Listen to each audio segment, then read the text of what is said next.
इस दुनिया में अगर कोई आम इंसान भी इंसान से बार बार कोई बात करे ना, तो इंसान के अंदर एक वक्त ऐसा आता है कि एक हया पैदा हो जाती है कि क्यों ना इसकी बात को सुन लिया जाए, इसकी बात पर गौर किया जाए, इसकी बात को तस्लीम कर दिया जाए। ये बंदा बार बार मुझे एक ही बात बोलता है, ये बंदा बार बार इतनी दफ़ा ये बात बोल चुका है, मुख्तलिफ रंग लेकर मुख्तलिफ तरीक़ों से इसने मेरे साथ बात की है। ज़रूर ये बहुत ज़्यादा बेचैन है, इसकी बेचैनी को दूर किया जाए, इसकी बात को एक दफ़ा सुन लिया जाए। इंसान इस दुनिया में भी अगर कोई बंदा बार बार बोले ना, तो इंसान उसकी ज़ात को, उसकी बात को तरजीह देना शुरू कर देता है। लेकिन अगर कोई बात तुमसे तुम्हारा रब अल्लाह रब्बुल इज़्ज़त बार बार बार बार मुख्तलिफ रंगों में तुमसे बोल रहा है, तो क्या तुम्हें उस तरफ तवज्जो नहीं देनी चाहिए? एक आम इंसान उठ के दुनिया का तुम्हारे साथ बात कर रहा है तो तुम उसकी बात को तस्लीम करने को तैयार हो जाते हो, लेकिन तुम्हारा रब बार बार तुमसे एक ही बात को मुख्तलिफ तरीकों से दोहरा रहा है। उस बात पर तुम गौर क्यों नहीं करते? क्यों नहीं तुम इस बात पर तवज्जो देते? क्यों? क्योंकि तेरा रब जानता है कि वो बात है ही बहुत जरूरी। जब तक तू वो करेगा नहीं, ये काम तू करेगा नहीं, तू मुझ तक पहुंच ही नहीं सकता। तेरे मेरे दरमियान जो पर्दे हैं ये कभी खत्म ही नहीं हो सकते। सुनो ना, अल्लाह फरमाता है सूरह बकरा में, और तुम लोगों में से कुछ लोग ऐसे हैं जिन लोगों ने मेरी रजा के लिए, रजाए इलाही के लिए अपने नफ्स कुर्बान कर दिए। अल्लाह क्या क्या क्या कहना चाह रहा है अल्लाह रब्बुल इज़्ज़त कि मेरी रजा को हासिल करने के लिए तुम लोगों में से कुछ लोग ऐसे हैं जिन्होंने अपने नफ्स को कुर्बान कर दिया हुआ है। फिर अल्लाह रब्बुल इज़्ज़त दूसरी जगह कुरान पाक में फरमाता है, और तुम ही लोगों में से कुछ लोग ऐसे भी हैं जिन लोगों ने अपने नफ्स को अपना माबूद बना लिया हुआ है, इबादत करते हैं उसकी, पूजा करते हैं उसकी। तुम लोगों में से कुछ लोग ऐसे हैं जिन्होंने कुर्बान कर दिया, और तुम में से कुछ लोग ऐसे हैं जिन्होंने उसको माबूद बना लिया। फिर अल्लाह रब्बुल इज़्ज़त एक और जगह पर फरमा रहा है कि बेशक ये नफ्स हमारा ही है जो तुम्हें बुराई सिखा रहा है, इसी को तो लगाम डालनी है, इसी को तो रोकना है। एक जगह और अल्लाह रब्बुल इज़्ज़त फरमा रहा है कि जो अपने रब के सामने आने से डरा और अपने नफ्स को थामे रखा, अपने नफ्स को रोके रखा, उसका ठिकाना जन्नत है। एक और जगह पर अल्लाह रब्बुल इज़्ज़त फरमा रहा है कि 8 कसमें उठा के, हद नहीं होगी अल्लाह ताला की जात ने कितनी दफा बात की है। उसके बाद सूरह शम्स के आगाज में अल्लाह ताला की जात ने 8 कसमें उठाई हैं। और यार कोई आम बंदा उठ के कसमें उठा के 8 कसमें, बड़ी कसमें उठा के कोई बात करेगा तो एक मोमिन मुसलमान यार जरूर तवज्जो देगा। ये इतनी बड़ी कसमें खाकर कोई बात करने लगा, इसकी बात को सुन लिया जाए। तो तेरा रब 8 कसमें खाकर ये कह रहा है कि वो लोग मुराद को पहुंच गए जिन लोगों ने अपने नफ्स को दुरुस्त कर लिया, और वो लोग ना मुराद रहे, वो लोग जलील हो गए जिन लोगों ने अपने नफ्स को दुरुस्त नहीं किया बल्कि इसको बिगाड़ दिया। यार अल्लाह ताला की जात, अल्लाह ताला के नबी ने फरमाया कि तेरा नफ्स, तेरे नफ्स के साथ तेरा जहाद तमाम जहादों से अफजल है, और ये बड़ी जहाद है जो तूने इस दुनिया में करनी है। क्यों इतना जोर दिया जा रहा है? क्यों बार बार ये बोला जा रहा है? वो तेरी जात के अंदर वो कुत्ता बैठा हुआ है जिसको तूने लगाम डालनी है। तेरी जात के अंदर वो घोड़े दौड़ते हैं जो ख्वाहिशात की, उनको तूने लगाम डालनी है। क्यों डालनी है? इसके पीछे हिकमत क्या है? क्योंकि तेरा रब जानता है कि तुझ में और तेरे रब के दरमियान जो सबसे बड़ी रुकावट है वो तू खुद है। अपने और अपने रब के दरमियान से इस चीज को हटा, खुद को हटा, मैं को हटा, इस मिट्टी के बुत को हटा। जब तू खुद शनासी में उतरेगा तो रब शनासी ऑटोमेटिकली तेरे तक पहुंच जाएगी। तो बार बार अल्लाह रब्बुल इज़्ज़त का कहने का मकसद क्या है? अरे यार वो तुझसे प्यार करता है, तेरे लाड करता है, तुझसे मोहब्बत करता है, तू उससे दूर बैठा हुआ है। तेरी दूरी की वजह से तेरा रब चाह रहा है कि तू अपने इस पर्दे को हटा, मुख्तलिफ तरीकों से तुझ तक आगाह कर। लेकिन अगर ये सारी बातें सुनने के बाद कोई बंदा इरादा करता है कि मैं अपने नफ्स को काबू में करूंगा, मैं इसको कत्ल कर दूंगा, मैं इसको खत्म कर दूंगा, मैं इसको लगाम डालूंगा, तो फिर ये कैसे हो सकता है? इसी चीज को आज हम समझने की कोशिश करेंगे कि जिस बात पर मेरे रब ने इतना जोर दिया उसको हम समझने की तो कोशिश करें ना कि ये आखिर होगा कैसे। मेरे नबी ने फरमाया हुआ है कि ये बड़ी जहाद है, अफजल जहाद है, ये इतना आसान नहीं होने वाला। बात को जरा गौर से सुनो। देखो, अगर तुम ये इरादा कर लेते हो और तुम कोशिश करते हो कि तुम ज्यादा तस्बीह करो, तुम ज्यादा विर्द करो, ज्यादा वज़ाइफ करो, ज़ुहद और तकवा को अपनाओ, तो क्या इन चीजों के करने से तुम्हारा ये जो बेलगाम घोड़ा है इसको लगाम डल जाएगी?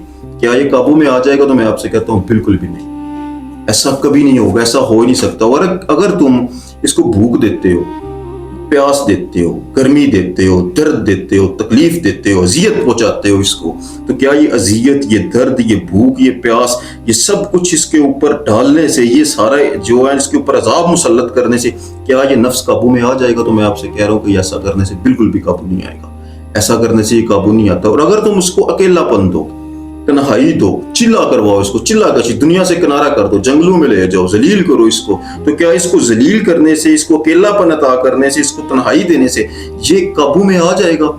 ये जो नफ्स का बदमस्त हाथी है तुम्हारी जात के अंदर मौजूद, क्या ये उस वक्त काबू में आ जाएगा? तो मैं कहता हूं नहीं। अगर ये सब कुछ करने से भी ये काबू में नहीं आएगा तो फिर इसको काबू आखिर करना कैसे है? देखो, इसको थोड़ा सा गहराई से समझो। नफ्स जो है ना, क्या है? नफ्स दर हकीकत तुम, ये कोई और नहीं है। अगर तुम इसको भूख देते हो, बहुत ज्यादा भूखा रखते हो, तो क्या होगा कि अंदर से तुम्हारे एक बेचैनी निकल आएगी, एक उकताहट निकल आएगी, एक आजारी निकल आएगी। वो आजारी, वो बेचैनी, वो उकताहट जो है, उस तरीके से अगर तुम इबादत करोगे तो रब कबूल ही नहीं करता। ये उकताहट वाली, ये बेचैनी वाली, ये आजारी वाली इबादत लेके मुझ तक ना आ, तो जा जाके खा ले, भूखा ना रह। तेरे भूखे रहने से कुछ नहीं होने वाला। अगर तुम इसको बहुत ज्यादा खिलाना शुरू कर देते हो, खिलाते पिलाते हो, हर चीज इसको खिलाते हो, तो बहुत ज्यादा खिलाने से क्या होगा कि ये बदमस्त हाथी बन जाएगा। इसके अंदर शावत जाग जाएगी, इसके अंदर हिरस जाग जाएगा। अगर ये कोई औरत है तो उसको मर्द की जो है ना ख्वाहिश पैदा हो जाएगी, अगर कोई मर्द है तो उसको औरत की ख्वाहिश पैदा हो जाएगी। हलाल हराम की तमीज ये भूलने लगेगा, एक बदमस्त हाथी बन जाएगा। तो ना ये भूखा रखने से, ना ये सैर करने से ये काबू में नहीं है। अगर तुम इसको बहुत ज्यादा इबादत करवा रहे हो तो क्या होगा? ज्यादा इबादत करने से, बहुत ज्यादा, अगर तुम इसे कहते हो कि तुमने 10 लाख दफा रोजाना दरूद पढ़ना है, तुमने 5 नमाजें भी पढ़नी है, तहज्जुद भी पढ़ना है, तूने ये भी करना है, तूने ये भी करना है, तूने ये भी करना है, ये सारे काम तूने करने हैं अल्लाह को राजी करने के लिए, तो क्या करेगा ये नफ्स? नफ्स अंदर से थका होगा, हकीकतन अंदर से थका होगा।